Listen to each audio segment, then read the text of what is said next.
रायगड जिल्ह्याला सध्या मुसळधार पावसानं अक्षरशः झोडपून काढलं आहे। विशेषतः पोलादपूर तालुक्यात पावसानं रौद्ररूप धारण केलं असून जनजीवन पूर्णपणे विस्कळीत झालं आहे।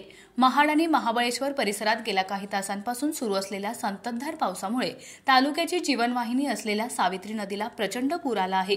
सावित्री नदीने धोक्याची पातळी ओलांडली असून नदीकाठच्या गावांमध्ये आणि पोलादपूर शहरातील सखल भागांमध्ये पाणी शिरण्यास सुरुवात झाली।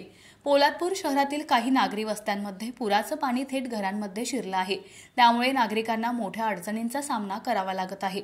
रात्रीपासून सुरू असलेल्या या पावसामुळे अनेक घरांमध्ये पाणी घुसल्यानं संसार उपयोगी वस्तूंचं नुकसान झालंय।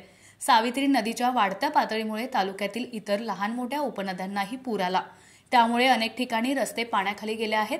पोलादपूर शहरातील जुना महाबळेश्वर रस्त्यावरही पुराचं पाणी आल्यानं वाहतुकीवर परिणाम झाला आहे। अनेक ठिकाणी पाणी साचल्यामुळे वाहतूक संथ गतीने सुरू आहे। या गंभीर पूर परिस्थितीमध्ये पोलादपूर काळभैरवनाथ रेस्क्यू टीम प्रशासनासोबत खांद्याला खांदा लावून मदत कार्य करत आहे।